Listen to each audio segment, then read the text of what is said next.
2025 November 1 Leo 14 പാപ്പ കത്തോലിക്ക വിദ്യാഭ്യാസത്തിൻ്റെ മധ്യസ്ഥനായി വിശുദ്ധ തോമസ് അക്യുനാസിനോടൊപ്പം വിശുദ്ധ കാർഡിനൽ ഹെൻറി ന്യൂമാനെ പ്രഖ്യാപിച്ചു. ആംഗ്ലിക്കൻ സഭയിൽ നിന്ന് കത്തോലിക്ക വിശ്വാസത്തിലേക്ക് കടന്നു വന്നവൻ. ബ്രിമിംഗ്ഹാമിലെ ഒരു ക്രിസ്മസ് രാത്രി പാതിര കുർബാന കഴിഞ്ഞ് എല്ലാവരും വീടുകളിലേക്ക് പോയി ഒറ്റയ്ക്കായി ന്യൂമാൻ പുൽക്കൂടിന് മുമ്പിൽ പ്രാർത്ഥിച്ചു കൊണ്ടിരിക്കുകയായിരുന്നു.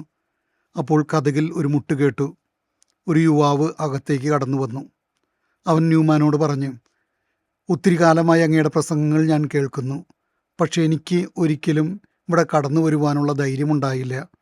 എനിക്കൊരിക്കലും ക്രിസ്തുമസ് ഒരു അനുഭവമായിട്ട് തോന്നിയിട്ടില്ല ഇതുവരെ.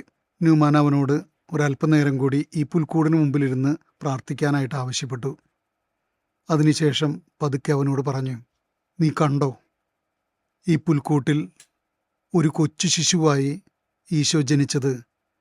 വലിയ ആരവങ്ങളും ആഘോഷങ്ങളും ഒന്നുമില്ലാതെ, വലിയ ഇടിമുഴക്കങ്ങളോ കൊട്ടാരങ്ങളോ ഒന്നുമല്ലാതെ കൊച്ചു ശിശുവായി അവൻ ജനിച്ചത് നമ്മെ ഭയപ്പെടുത്താനല്ല, നമുക്ക് സന്തോഷത്തോടെ സ്വാതന്ത്ര്യത്തോടെ അവൻ്റെ അടുത്തേക്ക് ചെല്ലാൻ വേണ്ടിയാണ്.